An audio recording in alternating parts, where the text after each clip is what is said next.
Olá, tudo bem? Estamos aqui para gravar mais um vídeo.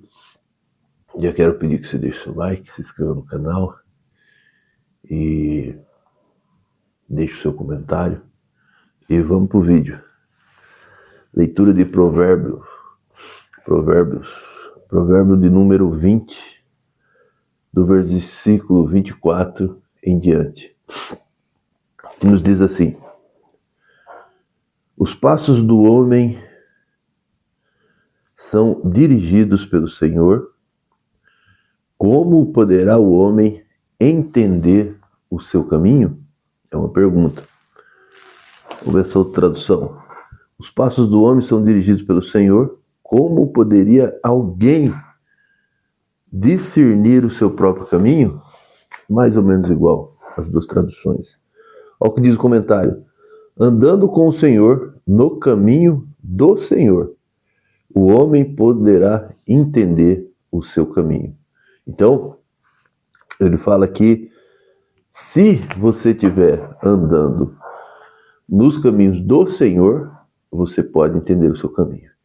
Agora, se você estiver sozinho, você não poderá discernir o seu próprio caminho. Ou seja, você anda sozinho, você anda na escuridão. Quando você anda com Deus, Ele já conhece o seu futuro. Ele vai estar sempre dirigindo os seus passos, né? Então, vale a pena andar com o Senhor. Amém? O 25, olha o que diz. Para o homem é um laço dizer precipitadamente: santo é de Deus, e depois de ter feito os votos, andar refletindo. A outra tradução: é uma armadilha consagrar algo precipitadamente e só pensar nas consequências depois que já fez o voto. Olha só que interessante. Isso daqui ficou a tradução mais clara, né? Olha só.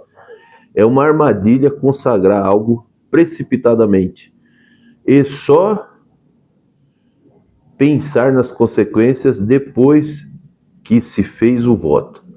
Eu vi esses dias um jogador falando que na época que ele jogava, ele fez um voto para Deus que se ele ganhasse, ele ia dar a metade de tudo que ele ganhasse. Ele ia fazer uma doação. Se Deus abençoasse, eles ganhassem a Copa. E aí depois chegou no vestiário, ele foi fazer as contas, ele falou: vou ter que pagar imposto, aí vou doar metade, vou ficar só com isso, é muito pouco. Aí ele pegou e fez outra oração, falou: Senhor, metade é muito. Então, primeiro ele fez o voto, depois ele foi pensar nas consequências, né? Então, olha só o que a Bíblia fala. É uma armadilha consagrar algo precipitadamente, né? E só pensar nas consequências depois que já fez o voto. Então, interessante, isso aqui é algo que nós precisamos refletir antes de fazer qualquer voto ao Senhor. Olha o que diz o comentário aqui, ó. Como João Batista disse: eis o Cordeiro de Deus, e depois mandou perguntar ao mesmo de quem ele deu testemunho: é tu mesmo aquele que deveria vir, ou esperamos outro? Refletindo depois de fazer o voto, depois de fazer a promessa, depois de assinar um contrato, é prova de falta de caráter e de sabedoria. Então, a Bíblia fala que é melhor você não votar do que votar e não pagar, né? Então, olha o que diz aqui, ó. Refletir depois de fazer,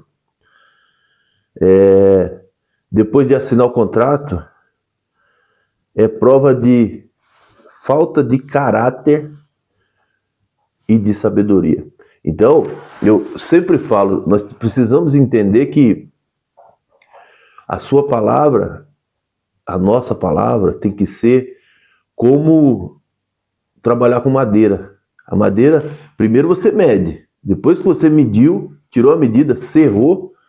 Depois que serrou, não tem mais volta. Então a palavra do homem tem que ser assim, né? A própria Bíblia fala sim, sim, não, não. Então, depois que você falar, tá feito, tá feito. Né? Então, nós temos que ter, olha só,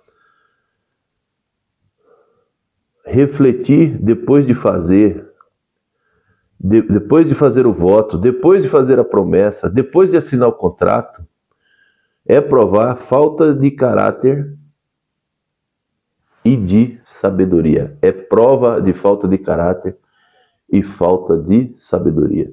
Então, reflita antes de fazer. Tire as medidas da madeira antes de você fazer o corte. Porque depois que você falou, meu amigo, está falado. Cumpra a sua palavra. Principalmente quando for para Deus, né?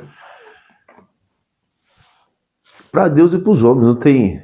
Falei aqui principalmente, mas tem que ser em tudo. Tudo que você falou, está falado.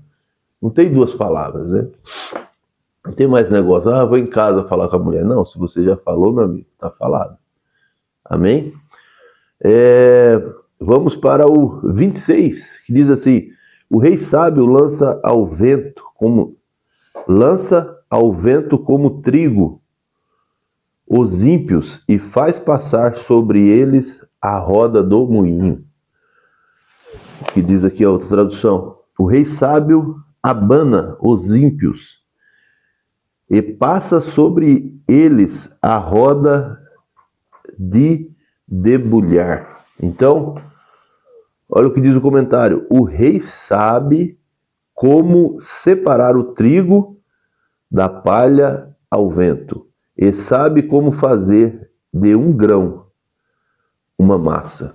Então, o rei lança como trigo os ímpios, né? Aqui diz que ele abana, ele assopra para longe e passa sobre eles a roda de debulhar, ou seja, destrói. Passa, separa, vê quem é o ímpio, vê quem é que não presta e destrói. E assim nós temos que fazer em nossas vidas. Abanar, mandar para longe, afastar aqueles que não prestam, aqueles que não... Os ímpios, né? Aqui está falando sobre os ímpios, mas a gente sabe quem a gente tem que afastar das nossas vidas, quem a gente tem que deixar longe, né? Então, temos que fazer isso com sabedoria e deixar que o vento leve, né? Sem que a gente faça muita coisa, na tranquilidade, na paz, para que não venha ter nenhum problema, né? Tranquilo, na paz, com sabedoria, como o rei sábio. Amém? Que Deus abençoe. Vamos ficar por aqui. Deixe seu like, se inscreva no canal, deixe seu comentário, compartilhe com alguém. E um ótimo dia.